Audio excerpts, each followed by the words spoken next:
Hello everyone, I am doctor Rekha Arya. I am a cancer specialist और आज इस video में मैं कुछ ऐसे क्वेश्चंस के आंसर लेकर आई हूँ जो सभी पेशेंट के, खासकर जो हेड एंड नेक कैंसर के पेशेंट होते हैं, उनका जब रेडिएशन पूरा हो जाता है तो उनके क्वेश्चंस होते हैं। जैसे कि सिकाई पूरी होने के बाद लार कब बनेगी, मुंह में स्वाद कब आएगा, स्किन रिएक्शंस जो आ रही हैं ये कब खत्म होंगी, और हम अपने नॉर्मल वर्क पे कब रिज्यूम कर सकते हैं। सिकाई पूरी होने के बाद कब हमें पता चलेगा कि हमारी बीमारी खत्म हो गई है या नहीं हो गई है। तो आज इस वीडियो में कुछ इसी टाइप के क्वेश्चंस के बारे में डिस्कस करेंगे।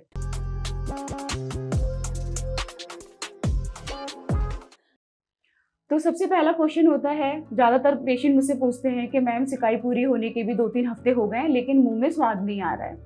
तो स्वाद आने का जो प्रोसेस होता है वो 2-3 चीज़ों से कनेक्टेड होता है। जैसे कि लार नहीं बनती है, लार भी एक स्वाद आने का रीज़न होता है। तो जैसे जैसे लार बनना शुरू होगी, खाने के साथ स्वाद आना शुरू होगा। दूसरी चीज़ क्या है, ज़रूरी नहीं है जो सिकाई से पहले या कैंसर से पहले जो टेस्ट आता था फूड में वो सिकाई के बाद आए, क्योंकि कुछ ना कुछ रेडिएशन से टेस्ट बड हैम्पर हो जाती हैं। स्वाद आने में महीनों लगते हैं, किसी किसी मरीज में 3 महीने, किसी में 6 महीने और किसी में 1 साल तक लग सकता है।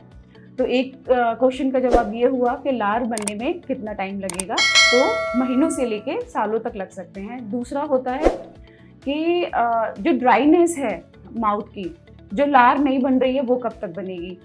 जीरोस्टमिया मोस्ट कॉमन साइड इफेक्ट होता है सारे हेड एंड नेक कैंसर्स का। उसमें क्या होता है, लार कब बनेगी एंड कितना टाइम लेगा रिकवरी में। जो लार ग्रंथियाँ होती हैं वो इस बात पे डिपेंड करता है कि कैंसर कहाँ का है, कितनी डोज लगी है और कितना रेडिएशन से हमने उनको बचा पाए हैं। क्योंकि कभी कभी कुछ कैंसर्स ऐसे होते हैं जो लार ग्रंथि के पास ही होते हैं, तो हमें रेडिएशन डोज उतनी अमाउंट में देनी होती है कि लार ग्रंथि का फंक्शन हैम्पर हो जाता है। तो ऐसे पेशेंट में कभी कभी परमानेंट जीरोस्मिया हो जाता है। जीरोस्मिया मतलब ड्राइनेस। किसी किसी पेशेंट में ट्यूमर लार ग्रंथि से दूर होता है, तो ऐसे पेशेंट में जो लार ग्रंथि होती है वो जल्दी रिकवर कर जाती है। तो जो लार कब बनेगी ये जो क्वेश्चन है उसका जवाब भी मैं यही दूंगी कि ये महीनों से लेके सालों तक ले सकता है। किसी किसी में टेम्पररी जीरोस्मिया होता है, ड्राइनेस होती है, किसी किसी में महीनों लग सकते हैं। अगला होता है कि जो सिकाई के दौरान स्किन रिएक्शंस आए हैं, जो ब्लैक पड़ गई है स्किन, वो कब तक हील होगी, वो कब तक नॉर्मल आएगी। जो रेडिएशन के दौरान स्किन में चेंजेस आते हैं उसको नॉर्मल आने में सालों लगता है। जो डिस्कलरेशन आया है वो कैंसर से पहले जो स्किन थी या सिकाई से पहले जो स्किन थी उसकी तरह नॉर्मल होना, उसमें तो सालों लगते हैं और थोड़ा डिफ़िकल्ट भी होता है, क्योंकि कैंसर से कहीं ना कहीं एक जो नॉर्मल टेक्सचर होता है स्किन का वो चेंज हो जाता है। कुछ कुछ कैंसर्स ऐसे होते हैं जिसमें सिकाई के साथ साथ सर्जरी भी हुई होती है, तो पूरी एनाटमी चेंज हो जाती है, पूरा जो उसका लिम्फेटिक ड्रेनेज होता है वो चेंज हो जाता है। तो ऐसे पेशेंट्स में कभी कभी इस एरिया में, इस हिस्से में थोड़ा टाइटपन, सूजन या हार्डनेस रहती है। तो इन चीज़ों को नॉर्मल होने में टाइम लगता है, जो कि हफ्तों से लेके महीनों हो सकता है और किसी किसी में सालों हो सकता है, और किसी किसी पेशेंट में हो सकता है ये नॉर्मल की तरह ना हो। तो ये कुछ ऐसे साइड इफेक्ट होते हैं जो रेडिएशन के बाद हमें महीनों और सालों इंतजार करना पड़ता है नॉर्मल होने में।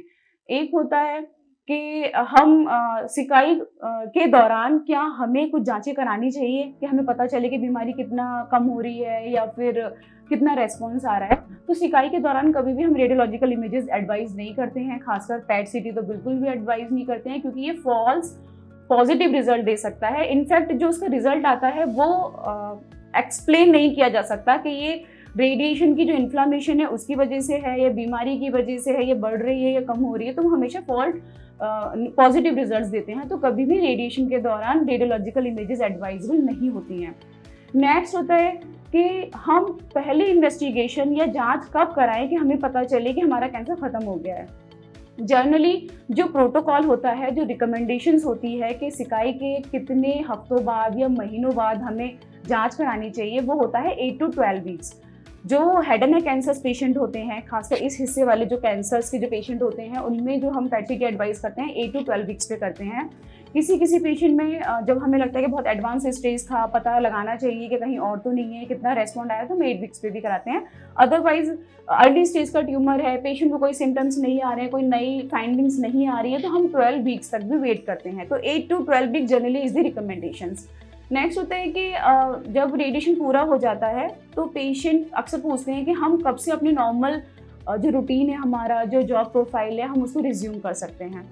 जो आपका नॉर्मल रूटीन है, रूटीन वर्क है या जॉब प्रोफाइल है, जैसे कि टीचिंग हो गई या कुछ ऐसा काम है जिसमें आपको ज़्यादा मेहनत नहीं करनी पड़ती है, तो जैसे ही आपको बेटर फील हो, आपके साइड इफ़ेक्ट सबसाइड हो जाएं, आप अपना जॉब रिज्यूम कर सकते हैं।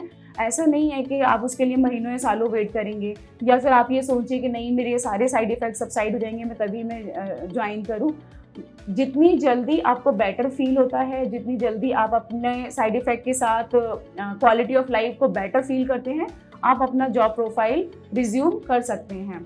किसी किसी में क्वेश्चंस होते हैं कि सिकाई के बाद यहाँ पे इस एरिया में जहाँ रेडिएशन देते हैं, खासकर ये चिन वाले नीचे वाले हिस्से में सूजन आ जाती है, ये वाला हिस्सा लटक जाता है उनका, तो उन्हें टेंशन हो जाती है कि ऐसा मतलब क्या हो गया, कि ऐसा क्यों नई फाइंडिंग्स आ गई। तो कभी कभी अगर उस पेशेंट की सर्जरी हुई है तो इस हिस्से में टाइटपन आना नॉर्मल है, क्योंकि उसके लिम्फेटिक्स चेंज हो जाते हैं, तो वो टाइम लेते हैं नॉर्मल होने में, कभी कभी नहीं भी होते हैं।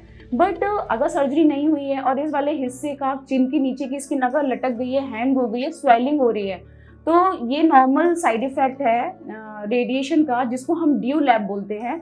ऐसे केसेस में हम पेशेंट्स को एडवाइस करते हैं कि आप टाइट बैंडेज लगाइए, जो कि चिन के नीचे से जाके ऊपर टाइट करके आप बांध लें सर के ऊपर।